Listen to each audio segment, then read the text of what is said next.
Hello and welcome to Hydrogeek Newsletter.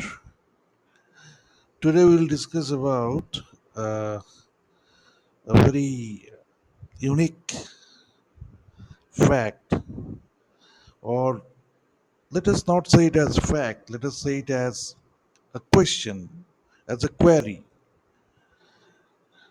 Do you ever thought how a tiger, Royal Bengal tiger, staying in the Sunderban Reserve Forest, or to be more precise, Sunderban biosphere, drink water? As you know that this SBR or Sundarban Biosphere Reserve, be it in India or be it in Bangladesh, they are all surrounded by saline water. So because they are at the confluence point of uh, all the rivers, the tributaries of distributaries of uh, River Ganga, Meghna, and all these big rivers with the Bay of Bengal, and the water from the ocean regularly comes inside that island, or rather, I will say the delta, and it contaminates the entire soil of that area. So basically, this area is covered by the soil where salt percentage is very high,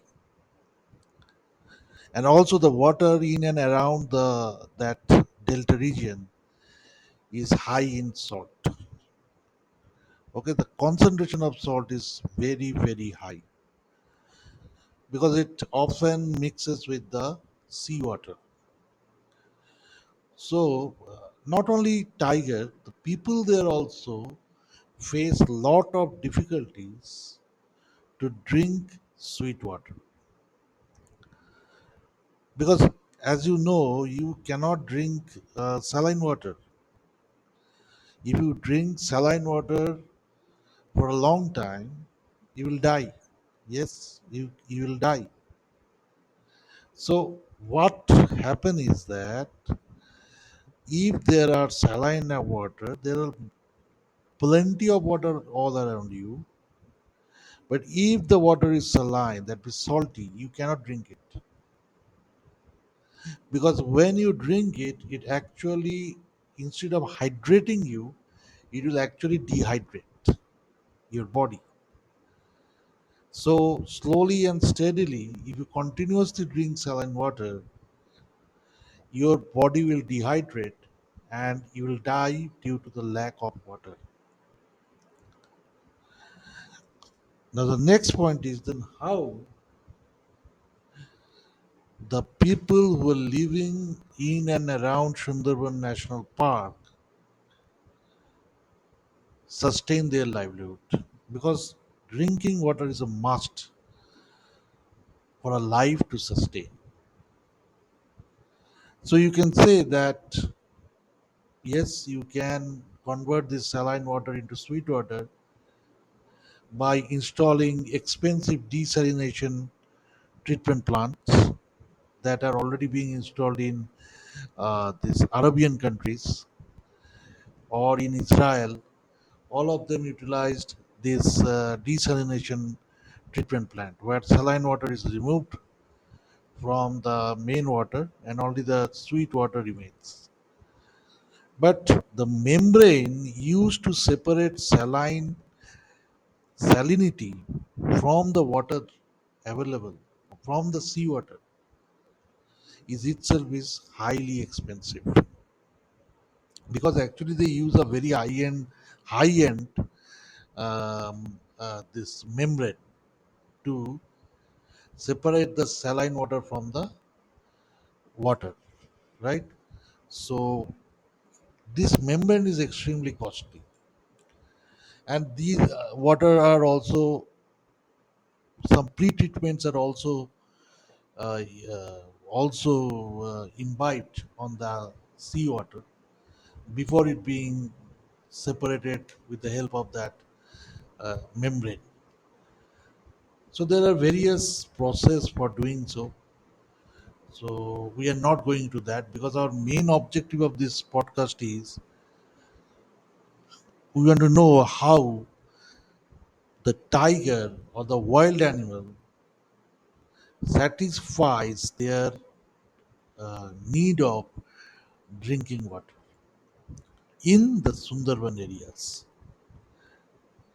Because tiger is a animal which is available in the North India also, in the hilly region of the North India.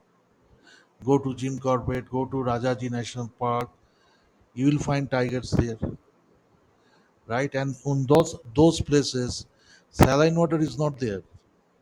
On those places, only sweet water is available because th- there is no chance of saline water contamination, as those places were far away from sea, right?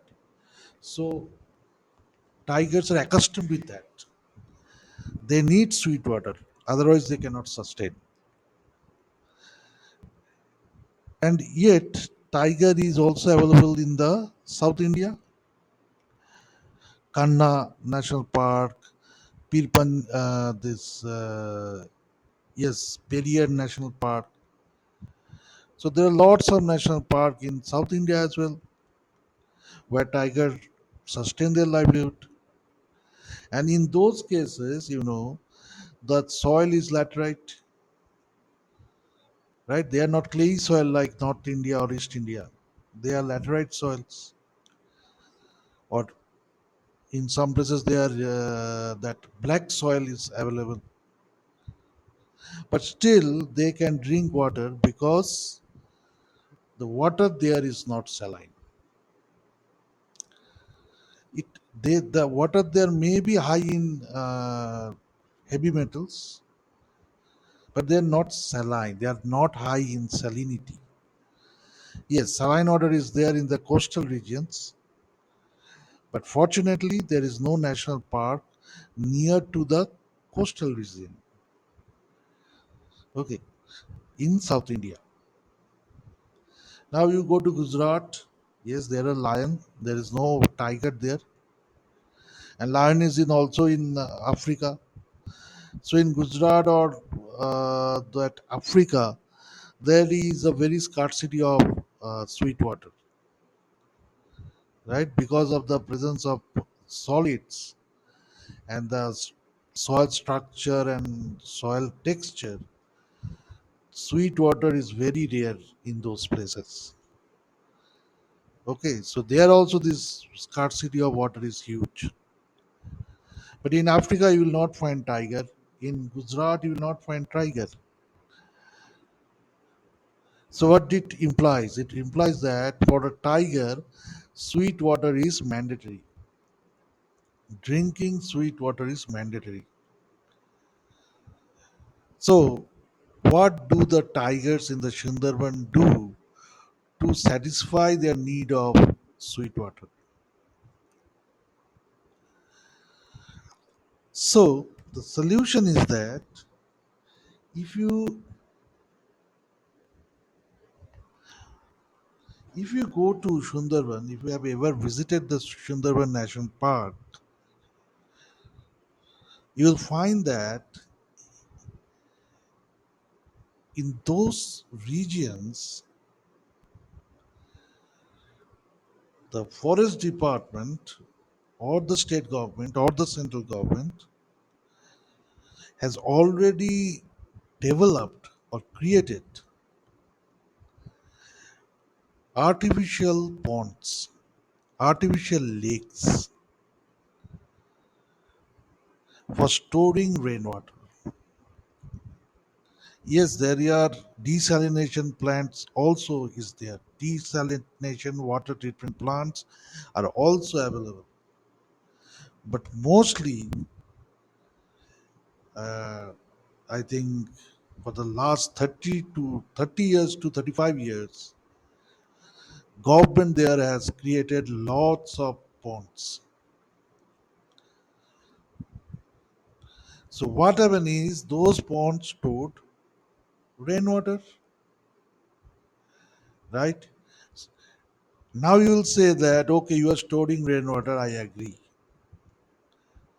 What about the saline water intrusion? And those areas are often flooded by saline water because the water in river Matla, river Vidyadhari, river Thakuran, all the major rivers of Sundarban area is saline. So what you do there? What you do about this salinity? So what they have done there is they have created barrage. They have created what in Bengali known as bath. It's a structure which is prepared by boulders, big boulders or stones, or somewhere it is made of bricks also. So all these stones and bricks and all this cement, somewhere they have utilized cements also. So all those are used to prepare a wall in the banks of the river, which prevents saline water to intrude into the mainland. If you visit those areas, you will find almost most of the region where people stay, where there is human being, they are protected by a wall structure, or they are covered by a cemented or bricked or stone made walls. What we say in English as barrage, in Bengali as bath. So why they have installed or covered the banks with those bath or those barrages is they have prevented or tried to prevent the saline water to come inside the mainland, neither in the surface, or that is through the surface, or neither by the groundwater, because all these baths are covering the entire bank of the rivers, not only some part. The entire bank of the river until which or until the location where the last man or last village is present. Yes, those baths or those barrages often get broken, right? Often get damaged by the onset of extreme events like storms. Means they are common there. So every year, every 2 to 3 years, uh, they used to prepare the baths or prepare the barrage again and again. They try to maintain that thing. At least they have done that, and in the up to 2010, this has been done very efficiently, very uh, executively, and that is why the saline water intrusion has been prevented, and the ponds that are being constructed to store sweet water, they they have, or that those water or those ponds were able to keep the sweetness of the water as it is, because there is no saline water intrusion. So how these ponds will get the salty water? And yes, during the massive extreme events like Ayla, right? Yes, saline water has come inside the mainland. You cannot prevent that. And you are also uprooting the mangrove cover. As a result, there is no protection to those, either the flood water or the excess wind. Because if there is a flow of wind, and if that flow of wind gets sufficient distance to flow, then it becomes very powerful wind flow, which is responsible for creating waves in the water. Okay, so basically three things in the wind create waves or decides how big the wave will be. One is wind speed, how what is the speed of wind coming. Another one is duration of that wind speed, how much time that wind speed is sustaining. And lastly, the that what I would say, the untouched or the distance that wind can travel without being restricted. If that distance is very very high, or then that type of wind can create huge waves. If a wind with a massive speed can flow for a long time without being restricted by any barriers, it will create massive waves in the sea, in the river, wherever it gets. Get this opportunity. Okay, so if there is massive wave, then the water from river will come inside the mainland. Even if you build a dam, it will overtake it, right? So if there are tree cover, not only any tree, the tree cover of mangroves, right? This mangroves tree has a very good ability to prevent wind from flowing unobjected or unstoppably, right? Those cover is a very very sustainable cover, mangrove cover, and it doesn't allow the wind to flow freely. That is why if you look at the record of impacts from cyclonic wind before 15 years or 20 years from today, and if you compare it from this day, that is the 2024, or rather you take the last event that have taken place in 2023, you will find that the damage is far lesser at the year of 2000, what I would say, 10 or 12 compared to these days. I'll not say not only 10 or 12, even in 2001 or 2, the damage is very, very low because there are sufficient amount of dense mangrove cover present in Sundarban on those times. They are not uprooted. They are not uprooted rampantly or uh, or destroyed rampantly without any control, which is taken, which is happening uh, for the last 2 to 5 years on those areas. Now let us come back to the original question: how tiger gets its sweet water. You will be happy to know that if you visit the Bonny Camp, a camp in the core forest area, no civilization, no mankind, only forest, core area, there is a camp known as Bonny Camp. You cannot go there without permission. Only forest officers can go. And the people who have been permitted by the forest officers, and by forest officers I mean high level forest officers, they can only visit those places. And if you ever get that chance, visit that place, Bonnie Camp, Bonnie,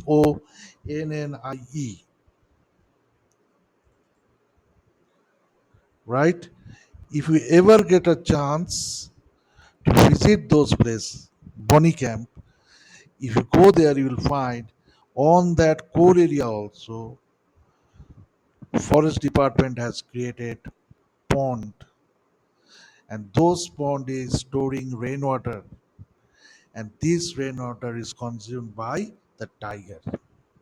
One of the pond is constructed just beside the Bonny Camp. So if you can go to Bonny Camp and stay in the tower, there are watchtower within that Bonny Camp campus. If you can stay there in the tower at night, then you can be guaranteed that you will see tiger coming inside, coming to drink sweet water. And if that night is a full moon night, then just imagine the view. Full moon night, entire forest area is silent but enlightened with the light of the moon. And then you suddenly see a yellow tiger with a glowing skin due to the moonlight slowly comes and drink the sweet water from that pond created by the forest department and satisfy their need of sweet water for the day.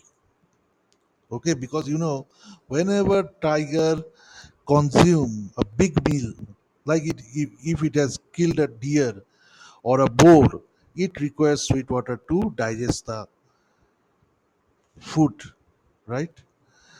Because whatever it has consumed, it need to be digested, and for digestion, sweet water is must.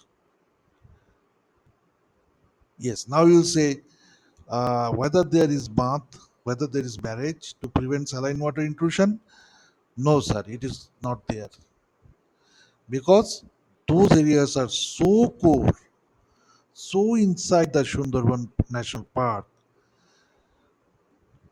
Creating a bath there is a highly dangerous proposition.